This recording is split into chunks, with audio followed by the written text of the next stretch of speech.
The man accused of shooting two Minnesota lawmakers and their spouses is now in custody. He is facing charges of murder and attempted murder.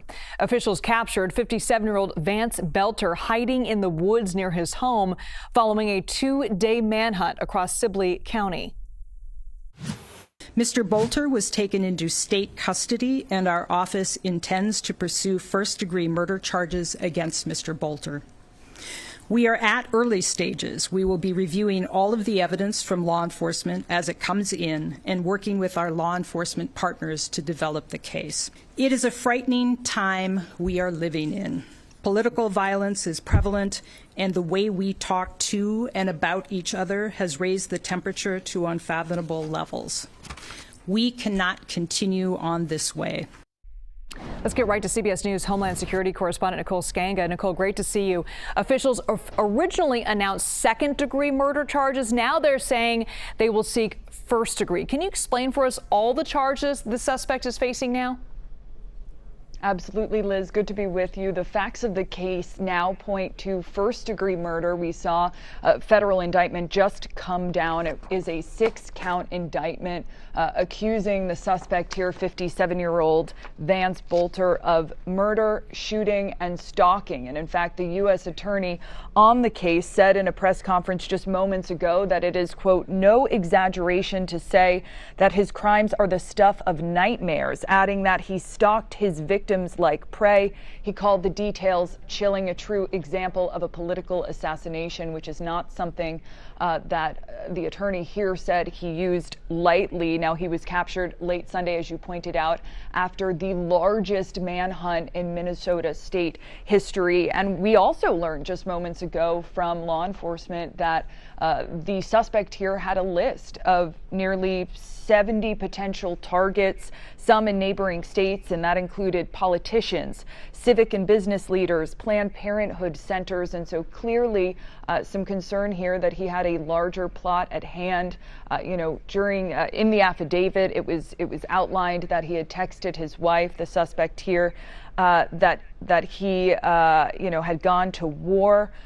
Still, the motive a little unclear in terms of an ideology, but very clear. FBI agents saying that he had embarked on a planned campaign of stalking and violence designed to inflict fear, injure, and kill members of the Minnesota State Legislature and their families. Now, under these federal charges, if found guilty, this could allow for the death penalty, and federal officials have reinforced that. In addition to the federal charges, Boelter also facing first-degree murder charges in the state, which would require a grand jury indictment and carry a mandatory sentence of life without the possibility of parole. Right now, he is in the custody of U.S. Marshals. We expect him to make an initial appearance in federal court later this afternoon.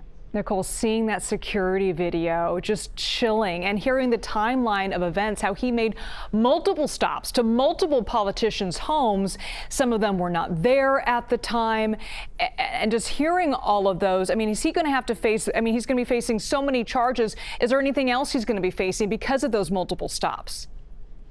Well, this is an ongoing investigation, and prosecutors here say they have not yet determined whether this is an act of terrorism. At this point, he is the only one charged, but they are obviously interviewing, friends, family to determine if he acted alone or was part of something bigger.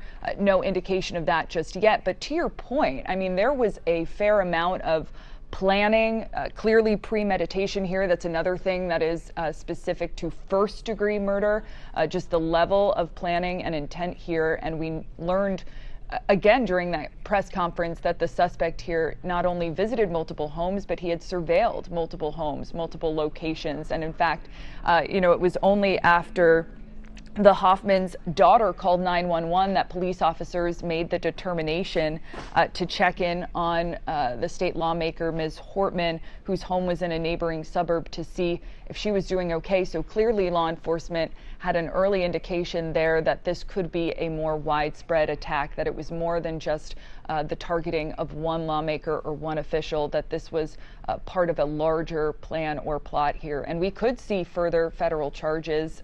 Clearly, the U.S. Attorney did not mince words in how he spoke about this case. But as of this point, to your point, Liz, I mean, these are 6 very serious, counts that he now faces. And, it's very real, the possibility of the death sentence here, in addition to those state charges. CBS News Homeland Security correspondent Nicole Sganga, thank you so much.